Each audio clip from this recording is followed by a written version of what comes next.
Cinema నుంచి అది నాకు భయంకరమైన మామూలు సాటిస్ఫాక్షన్ ఇవ్వలేదు. So I'm very happy. I hope the film should do well and he should go to the next level. So ఇక శ్రీలీల గురించి చెప్పాను నేను, you're going to be next big thing అని. అయిందా లేదా? So I'm very very very very happy for you Leela. ఇకపోతే ఇందాక మా ఆల్రౌండర్ ఆది ఎదురుకొచ్చినాడు.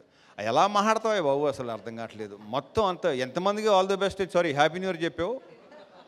ఎక్కడ లాస్ట్ ఇయర్ మొదల దగ్గర నుంచి నెక్స్ట్ ఇయర్ దాకా మొత్తం అందరికీ. Mike Tyson,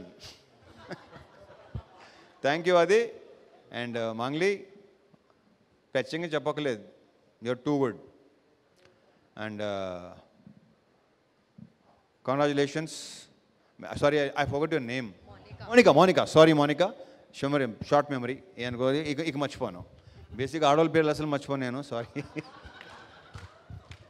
so congratulations, all the very best. ఇక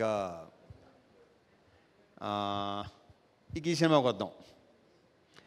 కార్తీక్ గురించి చెప్పేసి రెండు చోట్ల కేర్ దిగు. వీళ్ళు కొత్తగా ఉన్నారు కదా నాకు. So for the first time కావ్యతో చేయటం, కావ్య తాపర్తో. దీంట్లో మళ్ళీ కావ్య తాపన్ కూడా ఇంతకుముందు చూసిన కావ్యాన్ని వేరు, ఈ సినిమాలో చూసే కావ్యాన్ని వేరు. Super it.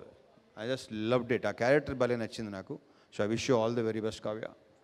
You should have very very bright future, I'm very sure. ఇక ఇతని పేరు ఎప్పుడు నాకు డేవ్ డెంజా, దేవ్ జెండ్. ఇందాక ఎక్కడ ఉందంటే ఎక్కడో అకాడమీ అవార్డ్ ఫంక్షన్ ఉంది చూడు, అలా మాట్లాడుతున్నాడు ఇందాక. But I wish seriously, I strongly wish, jokes apart, నువ్వు ఆ లెవెల్కి వెళ్ళాలని కోరుకుంటున్నా. All the best.